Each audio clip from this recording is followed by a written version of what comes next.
নেতানিয়াহুজি, আপনি যে ওই ইরানের উপরে অ্যাটাকটা করেছেন না, একদম উচিত কাজ করেছেন।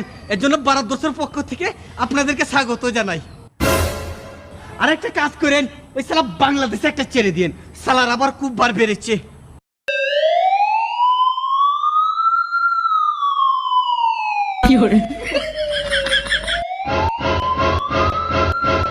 সালারা মনে করেছে আমার ট্রেনিং জানা নেই। দাঁড়ান, আসছি।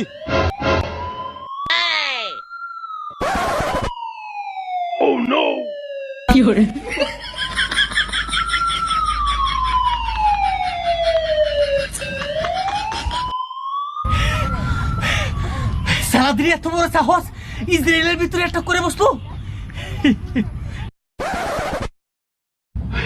নেতানিয়াহুজি, নিশ্চয় এখন ওই সালা বাংলাদেশে নয়তো পাকিস্তানের হাত আছে। ওরাই আপনাদের ওই ইসরায়েলে মিসাইল অ্যাটাক করেছে।